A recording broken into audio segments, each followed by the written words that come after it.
நாளைக்கு நான் அவளை ப்ரொபோஸ் பண்ண போறேன். இல்ல சொல்றதை கேளு. நீ சும்மா ஹெல்ட் ஆக போற. நான் சொல்றதை கேளு. இல்ல மாட்டேன்.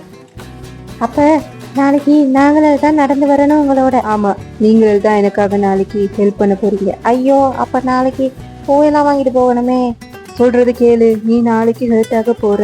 அதெல்லாம் நாளைக்கு நான் சமாளிச்சு கொள்ளுவேன். என்னால அதெல்லாம் செஞ்சு கொள்ள முடியும். நீ ஒண்ணு என்னைய குழப்பாத. தயவு செய்து இந்த மண்டியை குழப்பாத ப்ளீஸ். நாளைக்கு நான் போவேன். இவன் நல்லா பெரிய பாடம் ஒன்று கத்துட்டு தான் திருந்த போறான்னு நினைக்கிறேன். பாட ஏய், சொல்றது கேளு ப்ளீஸ். ஓகே ஓகே, கேட்டுட்டேன். போயிட்டு வெற்றியோட திரும்பி வரணும். பேசாத ப்ளீஸ் ப்ளீஸ். துப்பாக்கி போட முடியாது. எப்படி அவளை ப்ரப்போஸ் பண்ணி இம்ப்ரெஸ் பண்ண போறேன்னு மட்டும் பாரு. உன் பேச்சு கேட்காம போற பாரு. நீ அழ போற. நான் சொல்றது கேளு.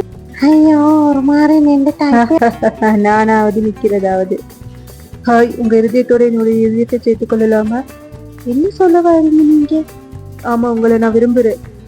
லைஃப் லாங் இருதயங்கள் ஒன்றா இருக்கணும்னு ஆசைப்படுறேன். ப்ளீஸ் சேர்த்துக்கொள்வீங்களா? எனக்கு இதெல்லாம் விருப்பம் இல்லை. நான் ஆல்ரெடி கமிட்டட். என்ன சொல்ற? என்னால் இதை தாங்க முடியும். மூளையோட பேச்ச நான் ஆல்ரெடி கேட்டிருக்கணும் போல. உன்னை பார்க்க எனக்கு சிரிப்பா இருக்கு. போயிட்டு மூளையை யோசிச்சு வேலை செய். என் பின்னாடி சுத்துற வேலை வச்சு கொள்ளாத. போய் வேலையை பாரு. ஹார்ட், சும்மா சும்மா யோசிக்காத. உனக்கு தான் நான் இருக்கேன் இல்ல எப்பயும். நான் சொல்றத முதல்ல கேளு. மனசுக்கு வாரதெல்லாம் தோணி செஞ்சா இப்படித்தான் ஹர்ட் ஆகி வந்து நிப்ப. உனக்கு பொருத்தமான அன்பு எதுன்னு நான் சொல்லும் வர நீ காத்திருக்கணும். பாக்குறது எல்லாத்துக்குமே மனசு போனா இப்படித்தான் நீ ஏமாறுவ. இதை நீ ஏமாற்றமா எடுக்காம உன்னுடைய வலிமையா எடுத்த ஒரு பாடத்துல கத்துக்கோ. எப்பயுமே உன் கூட நான் இருக்கேன். இனி நீ எந்த விதத்திலையும் உன்னைய மட்டும் நம்பி நீ ஏமாறாத. எல்லாத்தையும் பற்றி யோசிச்சு முடிவெடு. ஓகே?